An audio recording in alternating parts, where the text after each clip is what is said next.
আপনারা জানেন যে জামাতকে আওয়ামী লীগ একটা বিশেষ সময়ে একটা বিশেষ উদ্দেশ্যে নিষিদ্ধ করেছিল। সেই নিষেধাজ্ঞা প্রত্যাহারের আবেদন করেছিল জামাত ইসলামী।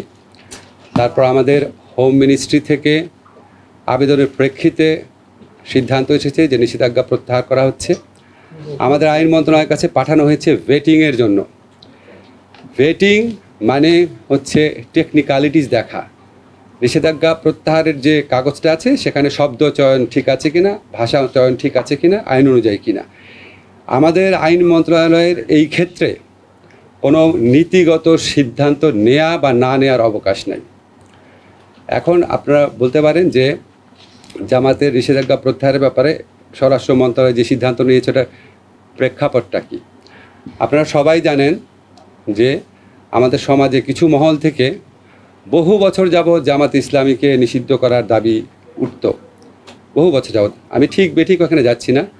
আওয়ামী লীগ কখনোই এটা করে নাই, কখনোই করে নাই। 15 বছর ক্ষমতা আছে, কখনোই করে নাই। তারপর তারা এমন একটা বিশেষ মুহূর্তে এটা করেছে, যেটা তখন ছাত্র জনতার বিপ্লব চলছিল, গণ অভ্যুত্থান চলছিল। তারা এই ছাত্র জনতার গণ অভ্যুত্থানকে সন্ত্রাসী কর্মকাণ্ড, জামাত, বিএনপি, জঙ্গিদের সন্ত্রাস এইভাবে আখ্যায়িত করে এই আন্দোলনকে নির্মমভাবে দমন করার চেষ্টায় রত ছিল।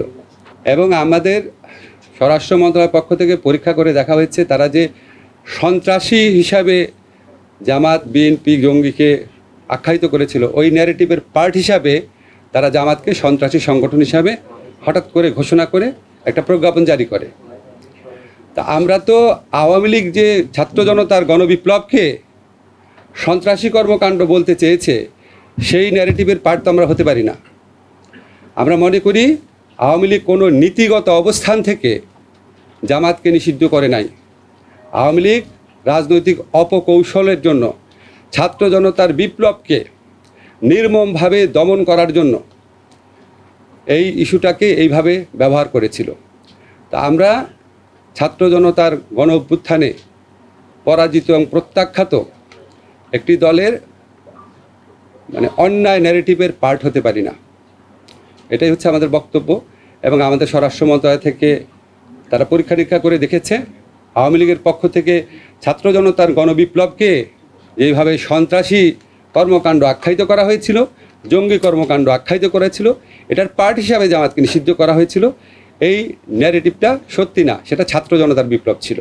ছাত্র জনতার বিপ্লবকে সন্ত্রাসী হিসেবে আখ্যায়িত করা, কর্মকাণ্ড হিসেবে আখ্যায়িত করা, সেটা একদম দলের উপর চাপিয়ে দেওয়া, তাকে নিষিদ্ধ করা, আমরা এই মিথ্যা ন্যারেটিভের পার্ট হতে পারি না।